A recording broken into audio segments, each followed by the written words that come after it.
Hey everybody. Do I get a signal for like when my time starts? Or did it already start?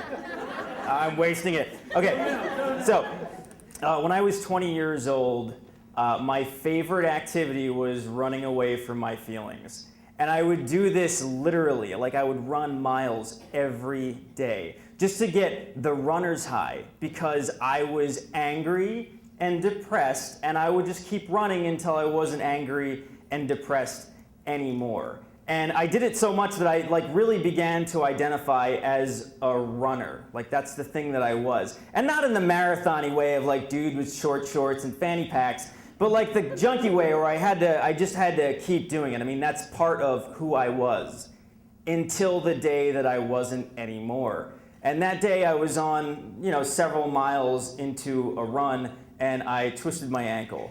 And I should have done the responsible thing, which is to stop running and let it heal, but I did the junkie thing. I just kept going. I kept running on it, and I kept running on it for days even though it really hurt. And I kept running on it for months even though it was killing me because I had to get my fix. And if I listened to my ankle, what it was saying to me, it was saying, I'm totally broken, stop running on me. I was stupid, I was young, I was stubborn, but probably worst of all, I was in the Navy. And guys who are in the military really only listen to a couple body parts, and ankles are not one of them. So I had to hear all this from a grumpy orthopedist who pointed to a fine line on an X-ray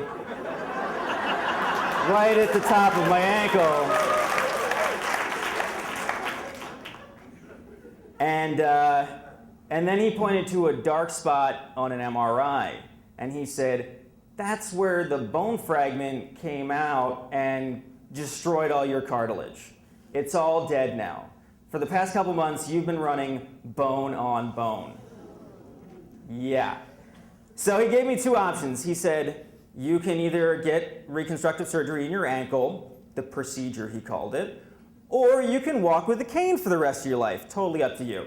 All right, procedure away. So they cut up my ankle into pieces, new fine lines, and slipped in donor cartilage from a dead person, and then tacked it all together with titanium screws and sewed it all up. And they call that a success. And to them, success meant I didn't die under anesthesia, and I wouldn't have to walk with a cane for the rest of my life. But I also would always have pain in my ankle forever. I would never run again, and I would probably walk with a permanent limp. And so naturally, with that new information, the sadness and anger started to come back again. But now, like, the emotional drain was clogged. I couldn't run anymore, so I had no place to put all this stuff. I had no outlet, and I couldn't get high anymore. So I tried like other ways. I tried cycling, I tried swimming, I tried kayaking, and those were all fun, but none of them really made me feel any better because it's not very cathartic to paddle away from your feelings.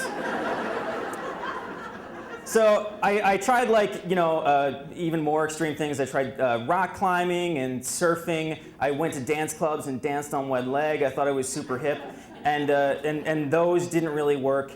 And I will admit that at the bottom, I did go the traditional route of hard drugs and alcohol. And that didn't really work either, even though super fun, but I didn't feel as alive and moving as I did when I had the runner's high. So at my very bottom, I did what a lot of desperate people do when they need to feel something. I did stand-up comedy. And it took me a while to get laughs. I mean, you all are very easy, and I appreciate that. But I had to work much harder for audiences that just were there because they were at the bar. But from the first time I got laughter, I mean, that was the hit I was looking for. You can't really feel any pain when people are laughing at a thing that you said.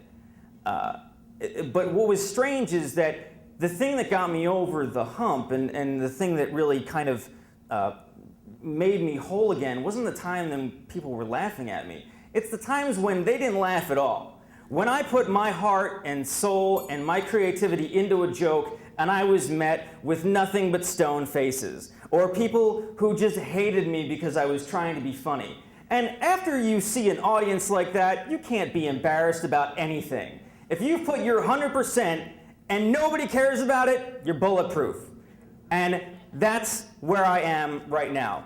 I'm bulletproof because of my shitty ankle. Because if it hadn't broken, I never would have gotten up on stage.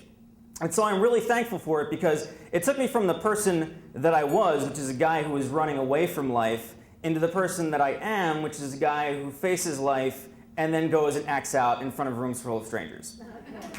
Thank you very much.